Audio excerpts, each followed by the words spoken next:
Propuesta para una asamblea constituyente para Chile. La semana pasada partimos con la primera sesión donde hablamos de el encuadre, que es qué hacer ante la trampa institucional y cómo poner en marcha esta asamblea constituyente soberana, plurinacional y feminista. Para ir ganando tiempo, no vamos a volver sobre ese punto. Entendemos que está grabado y está en las redes sociales del partido para quien la quiera revisar. Los puntos que vamos a ver hoy son síntesis sobre puntos de vista de la propuesta de Asamblea Constituyente y los criterios y fases que se proponen para llevar a cabo el proceso constituyente. Y la última sesión, que sería el próximo lunes, donde vamos a ver los principios que se proponen de base a la nueva Constitución y que tienen que ver con la mirada de Estado, ciudadanía y la postura humanista.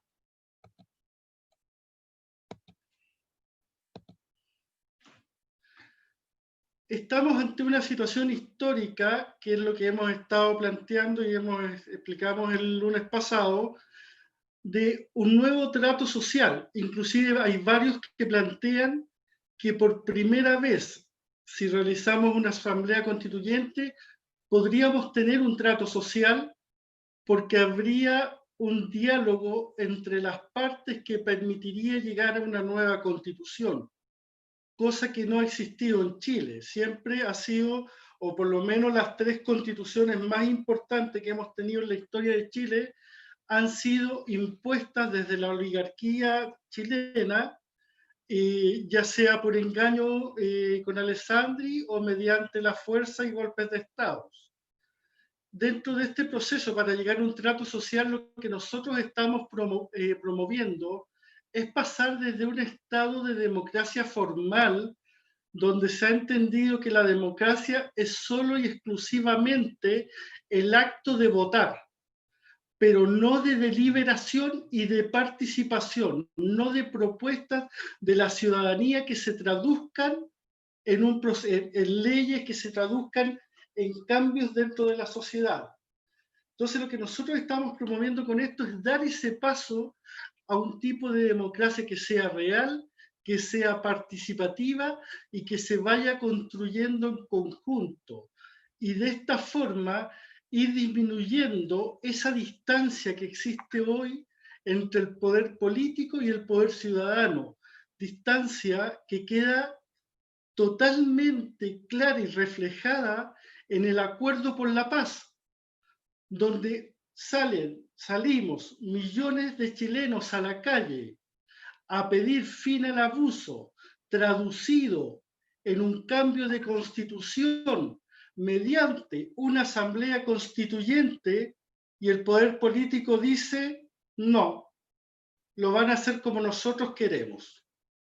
O sea, lo que sucede esa noche es el fiel reflejo de esta instancia. Y lo que nosotros estamos proponiendo con este proceso es ir disminuyendo esa distancia y que la ciudadanía se transforme en la protagonista de la toma de las decisiones y en la construcción. Y mediante esto, la validación de un proceso que se lleva a cabo mediante una nueva constitución.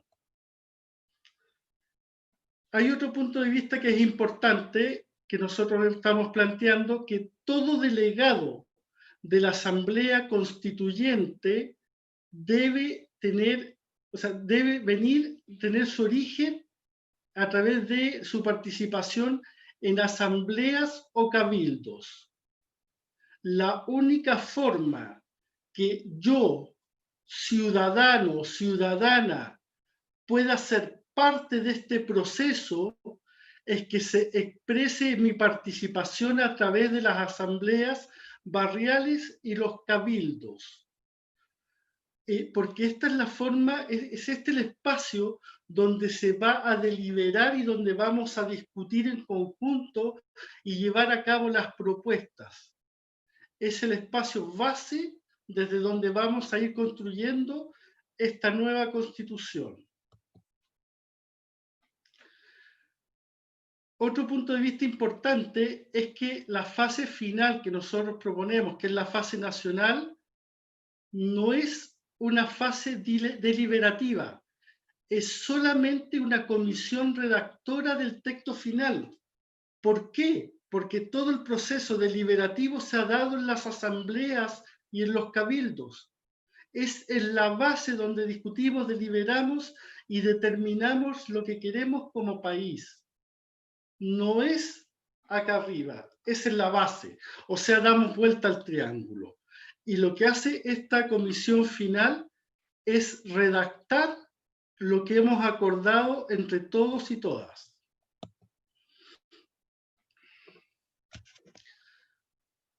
Al elegir a nuestros delegados desde las bases, desde la participación en asambleas y cabildos, lo que hacemos es romper las prácticas históricas que se han asentado en nuestro país, donde los candidatos elegidos terminan siendo comúnmente los que tienen el dinero para sustentar campañas electorales o los que pueden mandar correos pidiendo raspados de olla o los militantes de los partidos más tradicionales y más con mayor fuerza económica.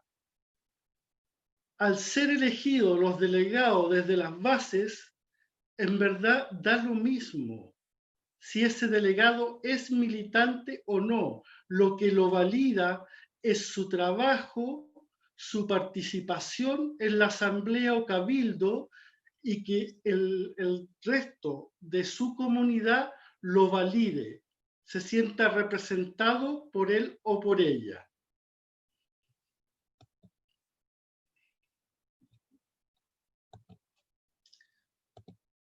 Criterios a tomar en cuenta. Todo delegado de la asamblea tiene su origen y puede ser elegido como vocero solamente si es parte de una asamblea o cabildo.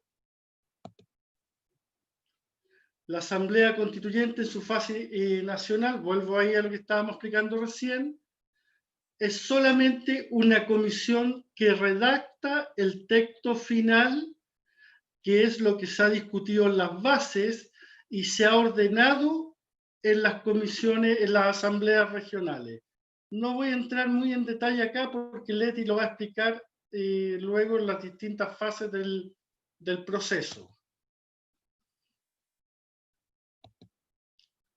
Para la conformación de los órganos, ya sea intermedios, las asambleas regionales o nacional, nosotros planteamos que debe existir paridad de género, por lo tanto la representación por género no debe superar el 50% más uno en cada región.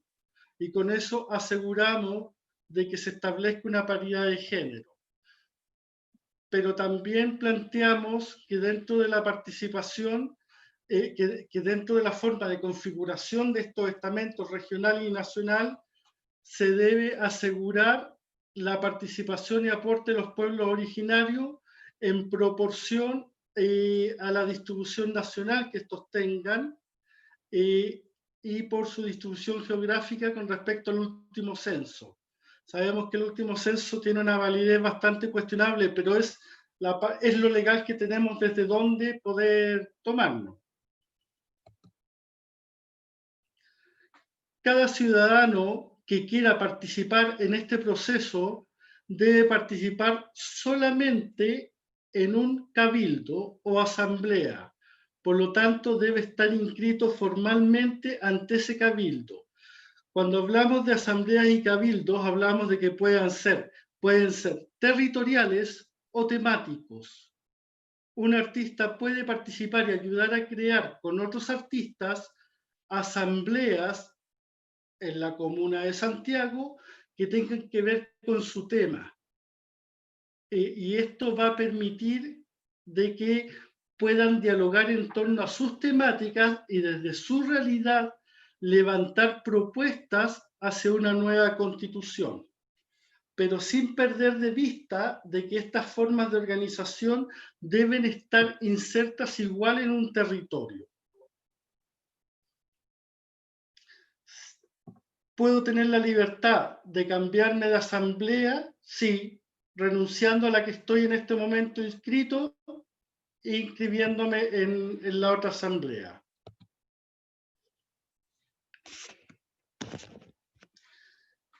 El trabajo de la asamblea es recibir todas las propuestas de la gente. Y acá es sumamente importante. Yo, por ejemplo, esta misma discusión o presentación la hemos tenido en mi asamblea, donde yo he planteado de que, claro, somos un grupo que nos juntamos en la plaza, deliberamos, pero ¿cómo vamos creando nosotros formas para que todos aquellos vecinos y vecinas que no llegan a la plaza puedan hacer llegar sus propuestas? Entonces ahí empezamos a ver que esto sobrepasa el grupo de gente, de vecinos y vecinas que llegábamos a la plaza, sino que cómo logramos que el resto de la gente, que no necesariamente participa directamente en la asamblea, pueda expresar el tipo de país que quiera. Y al ir deliberando, poder ver la forma de que el total de esas propuestas llegue hacia la instancia regional.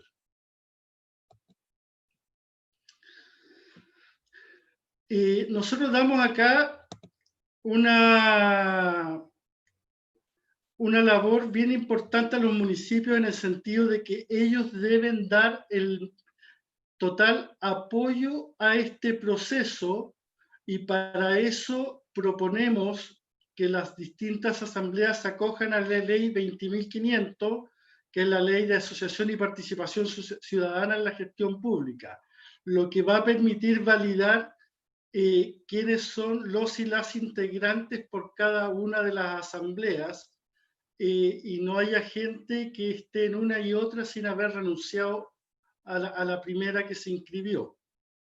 En este sentido es sumamente importante. Ahora las municipalidades, al acogerse las organizaciones a esta ley, ellos no están en condiciones de decir sí o no. Ellos tienen que aceptar esto y dar todas las facilidades para que se desarrollen los procesos con la mayor tranquilidad y transparencia posible.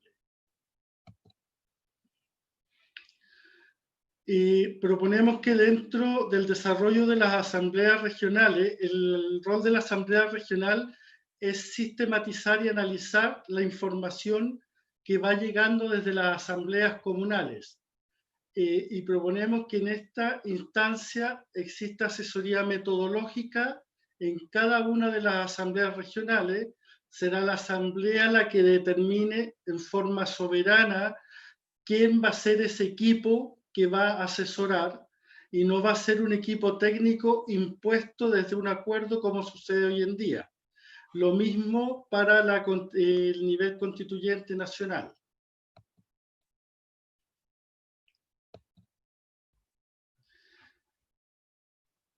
Hemos planteado que durante los procesos de sistematización y en el proceso final que lleva a escribir la nueva constitución, debe haber una transparencia absoluta durante el proceso, el cual debe ser televisado con alojamiento en página web, publicación de todas las actas y acuerdos, porque de esa manera yo, vecino del barrio X, me aseguro de que lo que nosotros decidimos sea lo que se esté llevando a cabo por nuestros delegados, que nuestros voceros no terminen tomando decisiones después, en contraposición a lo que ya algunos están planteando en esta trampa de que no haya ningún tipo de transmisión en la convención y hayan instancias que no sean públicas. Nosotros planteamos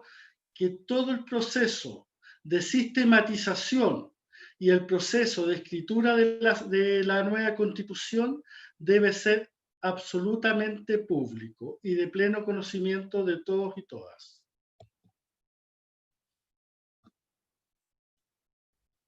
pido si por favor le pueden pasar a Leti la posibilidad para que ella pueda compartir y explicar la siguiente parte de la presentación.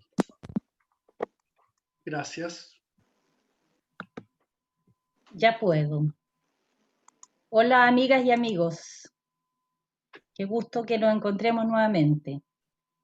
Vamos a explicarlo ahora con un poquito de apoyo gráfico. El diseño general de las fases del proceso constituyente según lo hemos planteado. Se refería Helmut al tema de la unidad mínima, y la unidad mínima territorial es la comuna, y planteamos que en cada comuna puede haber uno o todos los cabildos o asambleas territoriales que la gente quiera conformar. No hay limitación respecto al número de asambleas o cabildos territoriales que se constituyan, y participan allí todos los ciudadanos y ciudadanas que quieran participar, independiente de su edad, porque también estamos hablando de que los jóvenes, los que no tienen la edad de votar, tienen todo el derecho de participar, inclusive los niños, y sabemos de muchos cabildos que se han hecho que fueron participantes por niños, y que mandaron ya sus conclusiones, en particular al ámbito de unidad social. Entonces, la unidad mínima territorial es la comuna, y dentro de la comuna todas las asambleas o cabildos territoriales que se quieran conformar lo pueden hacer. La siguiente instancia a la que irían los voceros elegidos en estos cabildos o asambleas territoriales van al nivel regional. Entonces acá, si ustedes se fijan, confluyen los distintos cabildos y asambleas territoriales dentro de una región que llevan sus propuestas y mociones a ese ámbito regional, cuya misión principal no es deliberar nuevamente, sino que es sistematizar con un apoyo metodológico y técnico que ellos eligen, como decía Helmut, las propuestas de la región, incluyendo no solamente los consensos, sino que también los disensos. Ese tema nos parece relevante porque podría haber situaciones que son particularidades de una región determinada, por ejemplo, de una zona más afectada por el tema de la sequía, la falta de agua y también el saqueo de agua que había en un lugar, y ellos van a colocar ese tema de manera predominante. Y tal vez otras comunas de la misma región que no tienen el problema no lo ponen. El punto es que igual, al ser un tema relevante para esa comuna, pueda ser recogido en la sistematización del nivel regional. Y el siguiente nivel, que se constituiría en la Comisión Redactora Nacional, allí confluyen las delegadas y delegados mandatados desde la región para representar a esa región dentro de esta Comisión Redactora Nacional, ¿no? La Asamblea Constituyente en esta fase nacional es una comisión redactora del texto constitucional. Entonces, la idea es que la propuesta se va construyendo en círculos concéntricos. El primer nivel es el nivel de la comuna, las asambleas o cabildos constituyentes comunales. El segundo nivel, que sistematiza los acuerdos anteriores, es la asamblea constituyente regional. Y el tercer nivel, que es la comisión redactora, sería la asamblea constituyente nacional. Aquí tenemos la fase de la asamblea constituyente. Hay una primera parte que lo explicamos en la sesión anterior, que es que veíamos que para el lanzamiento de este proceso había que tener justamente el mismo concepto, un hito de lanzamiento, donde se diga de ahora en más todos los cabildos y asambleas territoriales que empezaron a sesionar empiezan a desarrollar su trabajo a nivel de la base territorial, ¿no? Y planteamos como una fase 1 la fase de sensibilización que tiene énfasis pedagógico. O sea, esto que estamos comentando hoy día acá en este encuentro, también nos ha tocado hacerlo de manera sistemática desde hace bastantes meses. Estuvimos explicando esta misma propuesta a organizaciones de unidad social, a organizaciones, a algunas comisiones, la comisión en articulación de la CAT, que es la Coordinadora de Asambleas Territoriales.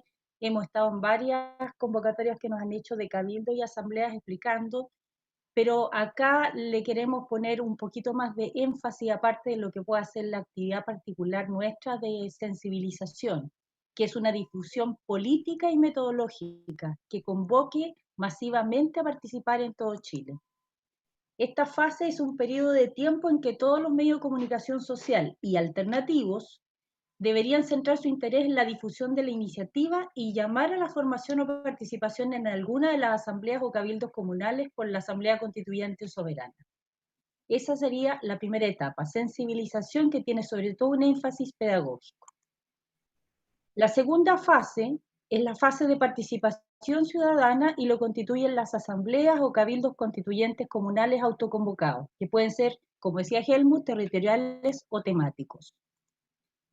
En esta fase, en asambleas o cabildos comunales por afinidades barriales o vecinales o temáticas, pueden ser deportivas, sociales, culturales u otras, con absoluta libertad de ingreso y permanencia en ellos, destinada a la recepción de las iniciativas personales o grupales sobre temas o normas deseables en la próxima Constitución, que aprueben en cada asamblea o cabildo comunal. Las asambleas o cabildos son ámbitos de libre acceso ciudadano que pueden o no asociarse a las organizaciones vecinales. Por ejemplo, una junta de vecinos, si está bien organizada, podría hacerlo, pero también podrían ser vecinos que no estén inscritos en la junta de vecinos. Pueden ser de un barrio particular. En el caso de la región metropolitana, sabemos que hay algunos que tienen el nombre del barrio, el barrio Yungay, el barrio República, el barrio de la Plaza Tanto. Pueden ser también sindicales, profesionales, estudiantiles, identitarias. Sabemos que hay agrupaciones que están ligadas, por ejemplo, a los derechos de los pueblos originarios, ¿no? Pueden ser medioambientales, derechos humanos, en la temática les sea de interés, pero siempre circunscrito a nivel de la comuna. La unidad territorial base dentro de este diseño es la comuna. Por lo tanto, pueden ser aglutinados por ser vecinos en términos de que comparten un mismo sector, digamos, independiente de los intereses particulares, o podrían ser gente que está adherida a un interés particular, pero la constitución es comunal. No es un cabildo nacional de artistas, sino que es el cabildo de artistas de la comuna de, qué sé yo, Cerro Navia, ¿no? Así que la parte de participación ciudadana es la más relevante, la más rica, la más interesante y es la que se requeriría que existiera. De hecho, en reunión de ayer del centro de estudio decíamos, ¿cuántos cabildos tendríamos que haber en una comuna? Todos los que quieran, mínimo uno. Sabemos que hay comunas que tienen 600 habitantes, será un cabildo, pero hay otras comunas que tienen, no sé, podrían tener 5, 10, 15, sabemos que Providencia tiene 16 cabildos. Los límites lo pone la capacidad de la gente de organizarse con otros para desarrollar. La tercera etapa es la fase de elección. Voceros de asamblea o cabildos comunales a la Asamblea Constituyente Regional en primera instancia y elección de delegados a la Asamblea Constituyente Nacional en segunda instancia. ¿Qué incluye esto? Una vez decidida la opinión de la Asamblea o Cabildo sobre todas las iniciativas y propuestas ciudadanas que se hayan planteado en su seno, cada Asamblea o Cabildo comunal, dentro del plazo que señale la convocatoria, realizará la elección directa de voceros por parte de los miembros de cada Asamblea o Cabildo comunal, en número determinado según la cantidad de partícipes en la Asamblea o Cabildo que elige. No habrá un número limitado de asambleas o cabildos comunales. Este tema es importante porque tiene una compositiva en cuanto a la vocería, pero además está lo conceptual del ser vocero. En la parte de la presentación que hizo Helmut hablaba de que cada uno de estos ámbitos tiene que tener una composición, o sea, miembros que se identifican, pero además tienen actas. Y esas actas implican lo que resolvió ese cabildo. La misión del vocero es llevar esa acta al seno del nivel regional y luego que ya se ha resuelto en el nivel regional la sistematización, quienes sean elegidos en ese ámbito son voceros al nivel de la Asamblea a nivel nacional. Los voceros así electos formarán parte de la Asamblea Regional Constituyente en la que se elegirá a los delegados a la Asamblea Constituyente Nacional. La función principal en este ámbito, en el regional, es sistematizar lo recogido en las comunas de cada región. Nosotros aquí tenemos un cálculo muy genérico, pero además hemos hecho un cálculo más específico de acuerdo a la población en cada una de las regiones del país, de manera de ver cuántos voceros tendría que mandar cada región a la Asamblea Nacional. Pero en términos generales, proporcionales, decíamos que estimamos una proporción de 100 delegados de la región metropolitana y 250 de las demás regiones, con un mínimo de 6 delegados de las regiones con menos población. Además de esto, también hicimos un cálculo de proporción respecto al tema de género y de pueblos originarios. Tenemos ahí una evaluación que hicimos, cómo cada uno de estos pueblos, de estas naciones, están localizadas geográficamente en cada región del país. Uno piensa en mapuche, imagina específicamente la región del Biobío y la región de la Araucanía, pero resulta que mapuches hay en todo Chile y en algunos lugares son sumamente numerosos, por ejemplo en la metropolitana. Entonces hicimos una distribución con lo que logramos detectar, que son 9 naciones distribuidas en cada una de las regiones, de manera que cada uno pueda tener su representación de acuerdo a la proporción que son en cada región, ¿no? En los 3 niveles se procesan y priorizan las iniciativas o ponencias constitucionales aprobadas en la Asamblea o Cabildos comunales, según el número de veces que un mismo tema sea instalado por las y los ciudadanos en las diferentes asambleas o cabildos comunales, trabajando en ello con una comisión asesora técnico-metodológica a nivel regional y luego otra a nivel nacional. Que como decía Helmut, son estas comisiones elegidas por los propios delegados, no son impuestas desde fuera. De hecho, en una conversatorio que se hizo el viernes, hubo un poblador que hizo una pregunta muy interesante y decía, pero ¿cómo nos pueden apoyar en esto los ingenieros, los abogados? Bueno, nos pueden apoyar, pues efectivamente los ingenieros pueden desarrollar y aplicar determinadas aplicaciones que permiten hacer un rescate de los elementos más recurrentes que se plantean en cada uno de los cabildos de las comunas. Los abogados nos pueden ayudar en la etapa de redacción de la Asamblea Nacional de cómo debería estar estructurado el texto, ¿no? Pero manteniendo como criterio básico que lo que allí tiene que quedar implementado y anotado es lo que se deliberó a nivel del territorio primario, que es la comuna. Consideramos que este modo de elegir los delegados o voceros y de realizar su trabajo en forma pública y transparente garantiza que sean absolutamente fieles a su deber de representar a quienes los elijan. Los y las ciudadanos que libre y voluntariamente y sin un requisito especial se insertan en el proceso constituyente y no entregan la elección a las personas que dispongan de más dinero para hacer las campañas públicas, que justamente es una de las trampas de la llamada Convención Constitucional. La fase 4 tiene que ver con el texto final. Y esto tiene 2 elementos, que es la socialización del texto definitivo y un plebiscito del texto final y de los artículos en que la Asamblea no llegó a acuerdo. Entonces acá hay algunas precisiones que queríamos hacer. Dentro de lo que se discuta y en la redacción de la Constitución hay cuestiones que son de distinto nivel.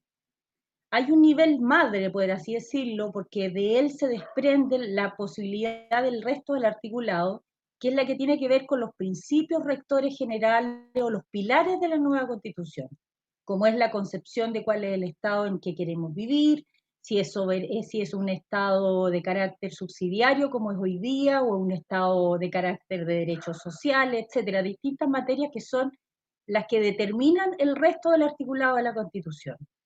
Si al discutir en la Asamblea Nacional no llegan a acuerdo respecto de cuáles son esos principios, nosotros estamos planteando que hay que difundir eso y tiene que plebiscitarse a nivel nacional, antes de seguir hablando de aquellos otros articulados que se desprenden de estos principios, ¿no?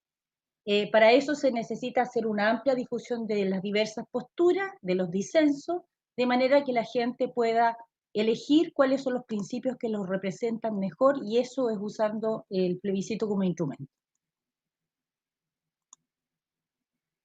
Luego que ya se resolvió eso, se continúa trabajando en el resto de los articulados y se socializa el texto definitivo por todos los medios de comunicación.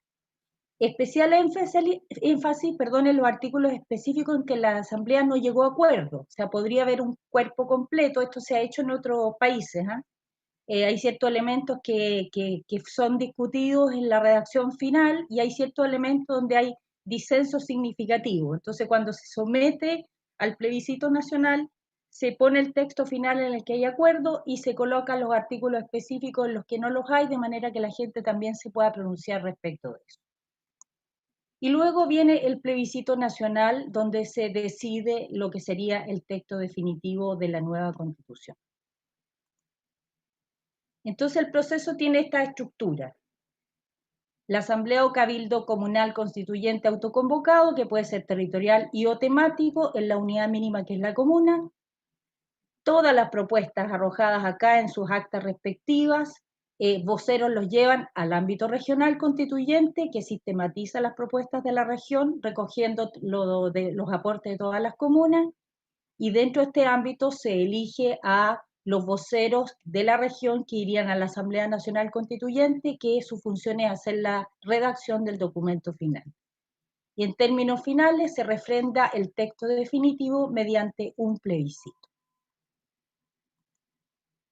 Entonces, así queda constituida el diseño general del proceso constituyente soberano, ¿no? Desde la comuna a la región y a la redacción nacional, y luego vuelve nuevamente al conjunto en el plebiscito, que es el que permite aprobar o rechazar la nueva Constitución.